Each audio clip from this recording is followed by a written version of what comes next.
மக்களை இப்போ 2026 அரசியல் களத்தை பற்றி உங்களுக்கு தெரியும். நாளுக்கு நாள் தினமும் பார்த்தீங்கன்னா நிறைய இன்ட்ரெஸ்டிங்கான விஷயங்கள்லாம் நடந்துட்டு தான் இருக்குது. ஆனால் 1952 தமிழ்நாட்டில் முதல் முறையாக தேர்தல் நடத்தும் போது பார்த்தீங்கன்னா எக்கச்சக்கமான இன்ட்ரெஸ்டிங்கான ஃபேக்டர்ஸ் எல்லாம் நடந்திருக்குது. அதெல்லாம் பார்க்கும்போது இப்படியெல்லாம் நீங்கள் தேர்தல் நடத்துனீங்களா அப்படிங்கிற மாதிரி நம்மளையே ஆச்சரியப்படுத்துது அப்படிங்கிற மாதிரி தாங்க இருக்குது. 1952 தமிழகத்தில் நடந்த முதல் தேர்தலில் அப்படி என்னமெல்லாம் இன்ட்ரெஸ்டிங்காக நடந்தது அப்படிங்கிறதான் இந்த வீடியோவில் பார்க்க போகிறோம். மறக்காம முழுசா பாருங்க மக்களே. முதல்ல தேர்தல் எந்த மாதிரி இருந்துச்சு, இப்போ எந்த அளவுக்கு பரிணாமம் அடைஞ்சிருக்குது அப்படிங்கிறத நம்மளும் தெரிஞ்சுக்கலாம். இந்த வீடியோ கண்டிப்பாக இன்ஃபர்மேட்டிவாக தான் இருக்கும். இன்ஃபர்மேட்டிவாக இருந்தால் உங்கள் ஃப்ரெண்ட்ஸ் அண்ட் ஃபேமிலிக்கெல்லாம் ஷேர் பண்ணிட்டு இந்த மாதிரி நியூஸ்லாம் தெரிஞ்சிருக்கு நம்ம சேனலை மறக்காம சப்ஸ்கிரைப்லாம் ஃபாலோ பண்ணிக்கோங்க. 1947 நமக்கு சுதந்திரம் கிடைச்சது. 1950 குடியரசு ஆச்சு. ஆனால் 1952 நடந்த முதல் தேர்தலே பார்த்தீங்கன்னா வித்தியாசமான ஒரு தேர்தலாக தான் இருந்துச்சு அப்படிங்கிற மாதிரி இருந்துச்சு. இதுக்கு முன்னாடி தேர்தலெல்லாம் நடந்துச்சா அப்படின்னு கேட்டிங்கன்னா, இதுக்கு முன்னாடி அதாவது பார்த்தீங்கன்னா 1950களுக்கு முன்னாடியெல்லாம் பார்த்தீங்கன்னா தேர்தலெல்லாம் நடந்துச்சு. அப்போ என்னன்னு கேட்டிங்கன்னா, எல்லாருனாலையுமே வாக்களிக்க முடியுமா அப்படின்னு கேட்டிங்கன்னா, கண்டிப்பாக வாக்களிக்க முடியாதுங்க. அரசுக்கு வரி கட்டுறவங்க, பணம் படைத்தோர் இவங்க மட்டும்தான் வாக்களிக்கிற மாதிரியே இருந்தது. கிட்டத்தட்ட பார்த்தீங்கன்னா 10% கூட வாக்காளர்கள் இல்லை அப்படிங்கிற மாதிரி தான் இருந்துச்சு. ஏன்னா பார்த்தீங்கன்னா அப்போல்லாம் உயர்ந்தவர்கள் மட்டும்தான் வாக்களிக்க முடியும் அப்படிங்கிற நிலைமை இருந்துச்சு 1952. ஆனால் எல்லாருமே வாக்களிக்கலாம் அப்படிங்கிற மாதிரி ஒரு விஷயத்தை கொண்டு வந்தாங்க. அது மட்டும் இல்லாமல் இந்தியாவிலேயே ஒரு பெரிய தேர்தலாக நடந்தது பார்த்தீங்கன்னா இந்த 1952 தான். அதுவும் பார்த்தீங்கன்னா தமிழகத்தில் அப்போ பார்த்தீங்கன்னா கிட்டத்தட்ட 3 கோடிக்கும் மேற்பட்ட வாக்காளர்கள் இருந்தாங்க. குறிப்பிட்டு சொல்லணும் அப்படின்னு சொன்னால் 3,66,00,000 பேர் பார்த்தீங்கன்னா வாக்காளர்களாக இருந்தாங்க. அப்போ அந்த தேர்தலில் எவ்வளோட வாக்குகளில் பதிவாயிருக்கும் அப்படின்னு கேட்டிங்கன்னா கிட்டத்தட்ட 2,03,00,000 வாக்குகள் பதிவாச்சு. 54.75% பார்த்தீங்கன்னா அப்போ வாக்குகள் பதிவாயிருந்துச்சு. முதல் தேர்தலையே பார்த்தீங்கன்னா கிட்டத்தட்ட 50% மேல வாக்குகள் பதிவாயிருந்தது. அது ஒரு பெரிய விஷயமா அப்ப பார்க்கப்பட்டுச்சு. சரி, இந்த விஷயமெல்லாம் ஓகே. ஃபர்ஸ்ட் இந்த தேர்தல் எப்படி நடந்துச்சு அப்படின்னு சொல்றேங்க. கண்டிப்பா இது ரொம்ப இன்ட்ரெஸ்டிங்கா இருக்கும். அப்போலாம் பாத்தீங்கன்னா இந்தியாவிலேயே பாத்தீங்கன்னா படிப்பறிவு அப்படிங்கிறது ரொம்ப ரொம்ப கம்மியா தான் இருந்துச்சு. குறிப்பிட்டு சொல்ல போனா தமிழ்நாட்டிலையும் பாத்தீங்கன்னா அதே நிலைமையா தான் இருந்துச்சு. கிட்டத்தட்ட 16% மட்டும்தான் படிச்சவங்க இருந்தாங்க அப்படிங்கிற மாதிரி தகவல்கள் இருக்குது. அதனால பாத்தீங்கன்னா படிக்காதவங்க தான் மோஸ்ட்லி இருக்கிறதுனால அதை கவர்மெண்ட்டும் பாத்தீங்கன்னா கன்சிடர் பண்ணாங்க. அதுக்கப்புறம் என்ன பண்றாங்க அப்படின்னு கேட்டீங்கன்னா, அதாவது பாக்ஸ் சிஸ்டம் அப்படின்னு சொல்லிட்டு ஒரு விஷயத்தை கொண்டு வர்றாங்க. அப்போதைய நிலைமைக்கு பாத்தீங்கன்னா இந்த இரும்பு பெட்டிகள் அப்படிங்கிற விஷயத்துல தான் பாத்தீங்கன்னா வாக்குகள் எல்லாம் சேகரிச்சாங்க. அப்போதைக்கு பாத்தீங்கன்னா 23,73,000 இரும்பு பெட்டிகள் பாத்தீங்கன்னா தயாரிச்சிருக்கிறாங்க. எதுக்காக இந்த இரும்பு பெட்டிகள் அப்படின்னு கேட்டீங்கன்னா, ஒவ்வொரு இரும்பு பெட்டிகளையும் பாத்தீங்கன்னா அப்போ எந்த கட்சி நிக்குதோ அவங்களோட சின்னங்கள் மட்டும்தான் வச்சிருப்பாங்க. எங்கெங்கெல்லாம் தேர்தல் நடக்குதோ அங்கெல்லாம் பாத்தீங்கன்னா ஒரு ரூம்குள்ள கிட்டத்தட்ட ஒரு 5 கட்சி நிக்குது அப்படின்னு சொன்னா 5 கட்சியோட பெட்டிகள் வச்சிருவாங்க. அந்த பெட்டிகள்ல பாத்தீங்கன்னா சின்னங்கள் பொறிக்கப்பட்டிருக்கும். உங்க கையில பாத்தீங்கன்னா ஒரு பிங்க் கலர்ல ஒரு சீட் ஒன்று கொடுத்துருவாங்க. அந்த சீட்டை போய் நீங்க உங்களுக்கு எந்த சின்னம் பிடிச்சிருக்குதோ அந்த சின்னத்துல நீங்க உள்ள போட்டுட்டு வந்துடலாங்க. அந்த சீட்டே பாத்தீங்கன்னா வெத்து சீட்டா தான் இருக்கும். அதுல எந்த வித பேரோ எந்த மாதிரி எந்த விஷயங்களுமே இருக்காது. அந்த வெத்து சீட்டை பார்த்தீங்கன்னா நீங்கள் அந்த பாக்ஸுக்குள்ளே போட்டு வந்துடலாம் அப்படிங்கிற மாதிரி தான் இருக்குது. அதுக்கப்புறம் பார்த்தீங்கன்னா நீங்கள் கவுண்ட் பண்ணிவிட்டு யார் வெற்றி பெற்றாங்க அப்படிங்கிற மாதிரிலாம் சொல்லுவாங்க. அப்போ பார்த்தீங்கன்னா ரொம்ப முக்கியமான கட்சிகள் அப்படின்னு சொல்லப்படுது பார்த்தீங்கன்னா கிசான் மஸ்தூர் ஜனதா கட்சி அப்படிங்கிறது, கம்யூனிஸ்ட் கட்சி மற்றும் காங்கிரஸ் கட்சி. அப்போல்லாம் டிஎம்கே கட்சி போட்டி போட்டுச்சா அப்படின்னு கேட்டிங்கன்னா டிஎம்கே கட்சி போட்டி போடலங்க. கட்சி உருவாகி 2 வருடம் தான் ஆயிருந்துச்சு. அதனால அவங்க போட்டி போடலை. ஆட்சி அமைக்கிறதுக்கு 188 தொகுதி தேவை. ஆனால் காங்கிரஸ் பார்த்தீங்கன்னா அப்போ 152 தொகுதி தான் கிடைச்சிருந்தது. அதனால பார்த்தீங்கன்னா காங்கிரஸ்னால ஆட்சி அமைக்க முடியாம இருந்துச்சுங்க. அந்த சமயத்துல கம்யூனிஸ்ட் கட்சி மற்ற சின்ன கட்சிகளை எல்லாம் ஒருங்கிணைச்சு பாத்தீங்கன்னா அவங்க ஆட்சி அமைக்கிறதுக்கு முன் வர்றாங்க.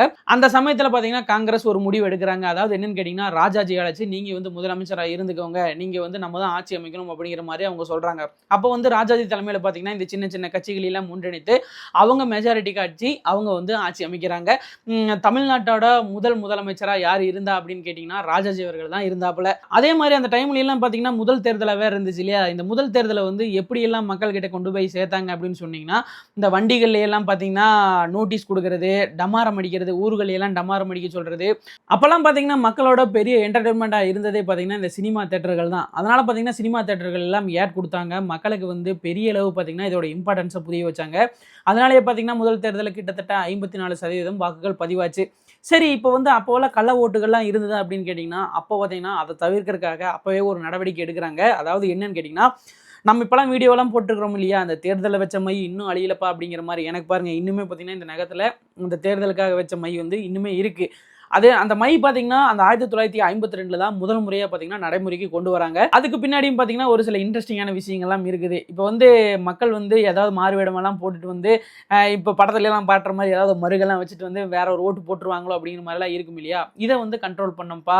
அதனால பார்த்தீங்கன்னா என்ன பண்ணுறது அப்படின்ட்டு தேர்தல் வாரியம் வந்து ஒரு மாதிரி குழப்பத்திலேயே இருக்கிறாங்க.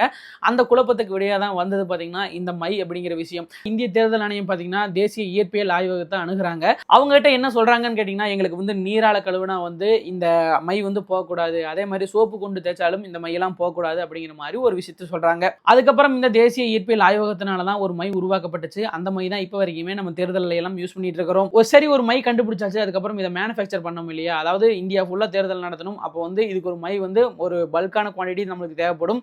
அதனால பார்த்தீங்கன்னா மைசூர் பெயிண்ட் அண்ட் வேர்னிஷ் லிமிடெட் அப்படிங்கிற ஒரு கம்பெனி கிட்ட பார்த்தீங்கன்னா இந்த மையை பார்த்தீங்கன்னா மேனுஃபேக்சர் பண்ணுறதுக்கு அவங்க கிட்ட கொடுக்குறாங்க.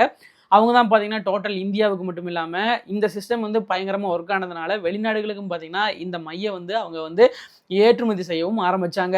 1952 நடந்த தேர்தலில் இந்த மையை பார்த்தீங்கன்னா ஒரு டாட் மாதிரி தான் பார்த்தீங்கன்னா இடது ஆள்காட்டி விரலில் வைக்கிறாங்க.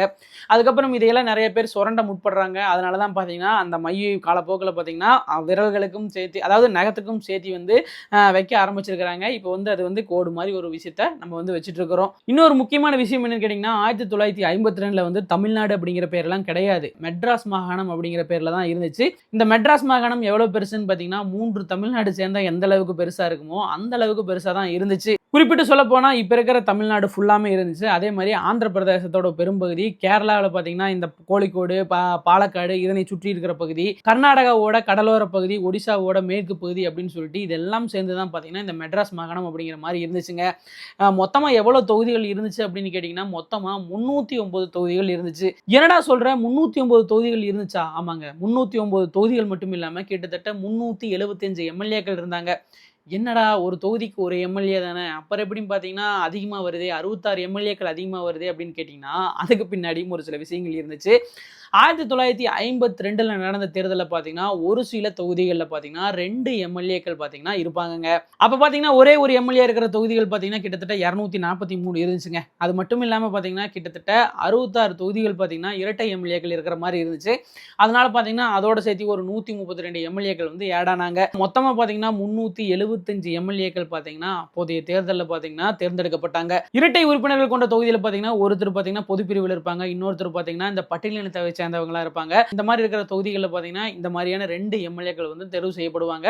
அதுக்கப்புறம் காலப்போக்கில் பார்த்தீங்கன்னா இது பெரிய குழப்பத்துக்கெல்லாம் உள்ளாக்குறதுனால அடுத்த தேர்தலையே பார்த்தீங்கன்னா இந்த மாதிரி ஒரு விஷயத்தை வந்து கேன்சல் பண்ணிட்டாங்க.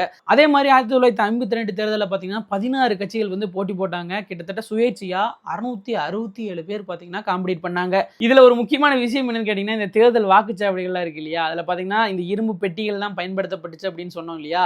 இந்த இரும்பு பெட்டிகள் பார்த்தீங்கன்னா கிட்டத்தட்ட 24 லட்சத்துக்கு மேலே மேனுஃபேக்சர் பண்ணிப்பட்டுச்சு அப்படின்னு கூட சொன்னோம் இல்லையா. இதில் பார்த்தீங்கன்னா கிட்டத்தட்ட 2 லட்சத்துக்கு மேற்பட்ட இரும்பு பெட்டிகள் எல்லாம் காணாமல் போயிடுச்சாமாங்க.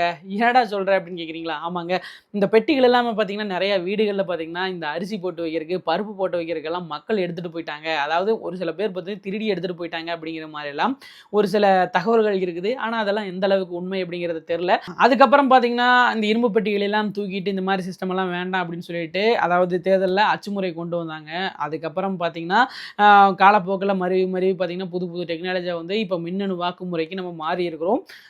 டெக்னாலஜி எந்த அளவுக்கு வளர்ந்துருக்குது அப்படின்னு பாருங்க. முதல்ல பார்த்தீங்கன்னா அதாவது 1952 முதல் தேர்தலில் வெறும் ஒரு பிங்க் கலரில் ஒரு பேப்பர், யாரோட பேருமே இல்லாத ஒரு பேப்பர் பார்த்தீங்கன்னா உங்களுக்கு எந்த சின்னம் பிடிச்சிருக்குதோ அந்த பாக்ஸில் வந்து நீங்கள் போட்டுட்டு வந்துடலாம் அப்படிங்கிற மாதிரி இருந்தது. இப்போ பாருங்க எந்த அளவுக்கு நம்ம முன்னேறி இருக்கிறோம் அப்படின்னு சொல்லிட்டு ஒரு 5 பெட்டி, ஒரு பெட்டிக்கு ஒரு சின்னம் அப்படின்னு சொல்லிட்டு அப்போதைய தேர்தல் பார்த்தீங்கன்னா ரொம்ப விசித்திரமான முறையில் தான் நடந்திருக்குது. இந்த மாதிரி நிறைய வித்தியாசமான முறைகள், நிறைய பிரமிப்பான முறைகள் பார்த்தீங்கன்னா இந்த 1952 தேர்தலில் நடந்துச்சுங்க. சுதந்திர இந்தியாவோட முதல் தேர்தலே அதுவாக தான் இருந்துச்சு. அதனால பார்த்தீங்கன்னா எதுவுமே பெரிய அளவு கன்ஸ்ட்ரக்ட் பண்ணவே இல்லை. ஒரு சரியான வடிவமைப்பே இல்லாமல் இருந்த தேர்தல் அதுவாக தான் இருந்துச்சு. 1952 நடந்த தேர்தலை பற்றின நியூஸ் எல்லாம் பார்க்கும்போது நம்மளுக்கு கொஞ்சம் இம்ப்ரெசிவாக தான் இருந்துச்சு. இந்த நியூஸ் எல்லாம் கேட்கும்போது உங்களுக்கு என்ன தோணுது அப்படிங்கிறத கமெண்ட் பாக்ஸில் மறக்காமல் எங்க கூட கமெண்ட் பண்ணிவிட்டு இந்த மாதிரி இன்ட்ரெஸ்டிங்கான அப்டேட்லாம் தெரிஞ்சுக்கிறதுக்கு நம்ம சேனலை சப்ஸ்கிரைப் இல்லைனா ஃபாலோ பண்ணிக்கோங்க. மோர் அப்டேட்ஸ் உங்களுக்காக காத்திருக்கு.